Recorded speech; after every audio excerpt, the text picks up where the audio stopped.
A partir del momento que expiró Jesús, si computamos el tiempo insumido en el trámite y posterior trabajo realizado por José de Arimatea y Nicodemo, sin duda que han transcurrido varias horas.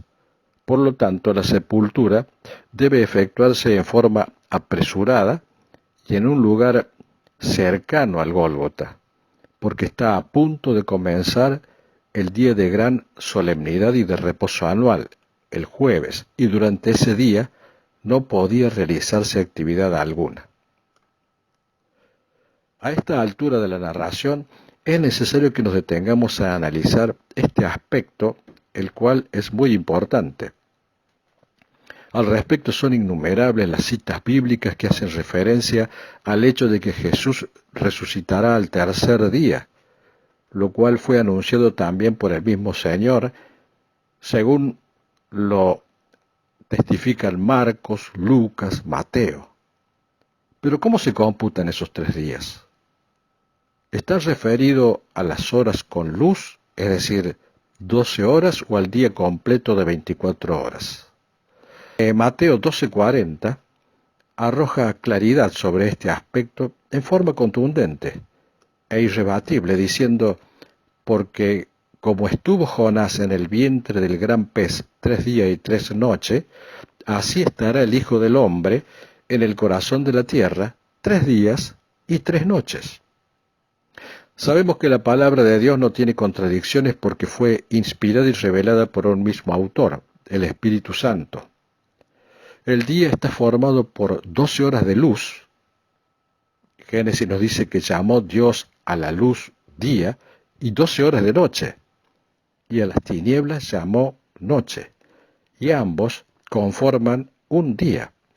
Por consiguiente, en las citas bíblicas en las que se indica que Jesús al tercer día resucitará, se está haciendo referencia a días de 24 horas, porque así estará el Hijo del Hombre en el corazón de la tierra 3 días y 3 noches. Como Dios es absolutamente exacto en todo, 3 días y 3 noches implican 72 horas, ni un minuto menos, ni un minuto más. El mismo Mateo pone en boca de los asesinos de Jesús la expresión: tú que derribas el templo y en 3 días lo reedificas, sálvate a ti mismo.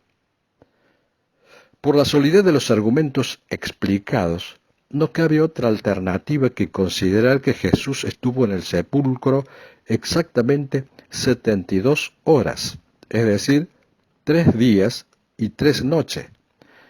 Pero ahora surge otro interrogante: ¿a partir de cuándo son contadas esas 72 horas?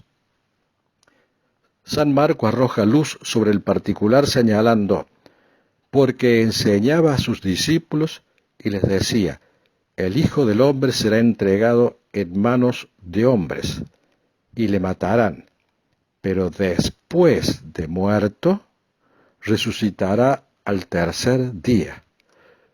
Podemos por consiguiente arribar a la conclusión que las 72 horas deben computarse a partir de su muerte. Si Jesús murió un miércoles a las 15 horas, sin duda que resucitó a la misma hora de un día sábado. Si lo hubieran hecho antes o después, no se habría cumplido con las horas preestablecidas por la voluntad del Padre. Existe una presunción generalizada que Jesús murió el 6º día, es decir, viernes, y que resucitó al amanecer del primer día, domingo.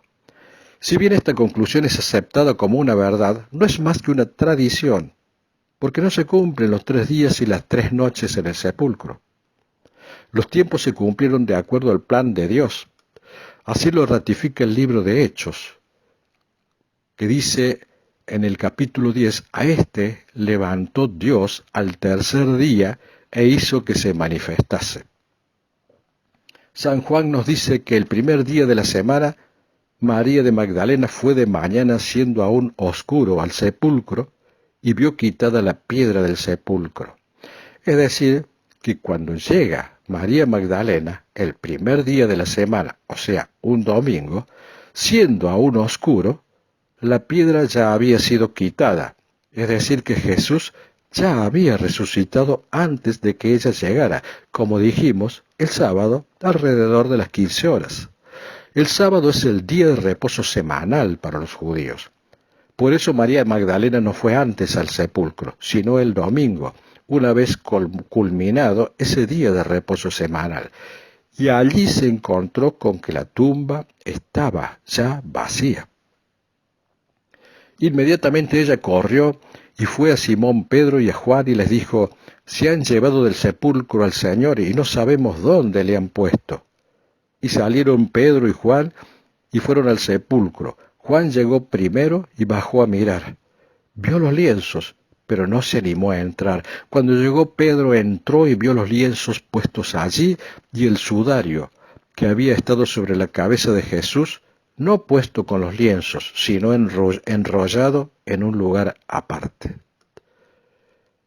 Pero el cuerpo de Jesús ya no estaba en el sepulcro. El relato continúa más adelante, que nos dice que mientras María Magdalena lloraba junto al sepulcro y se le aparece Jesús, le dice: «Mujer, ¿por qué lloras? ¿A quién buscas?». Ella, pensando que era el hortelano, le dijo: «Señor, tú lo has llevado, dime dónde lo has puesto, y yo lo llevaré». Jesús le dijo: «María».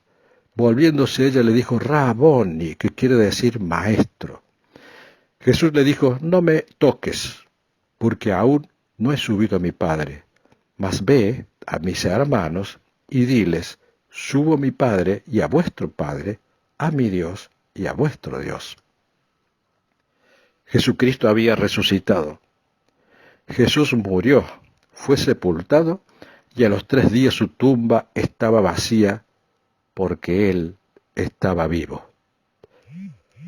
Se había levantado de los muertos, y después se apareció a varios individuos o grupos, al menos en 10 ocasiones diferentes, incluida más de 500 personas en una ocasión.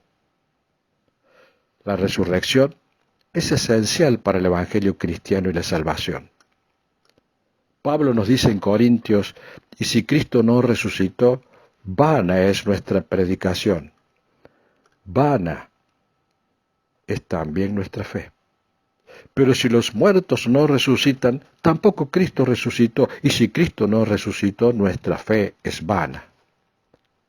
La muerte y resurrección de Jesús pone en evidencia que los cristianos tenemos en Jesucristo a un Dios que murió para sustituirnos en la cruz y para que nosotros podamos tener libre acceso al reino de Dios, porque Él es nuestro camino, y resucitó para ser la primicia del poder glorioso que también resucitará a los muertos en Cristo cuando Él venga nuevamente para cumplir la promesa de su glorioso regreso.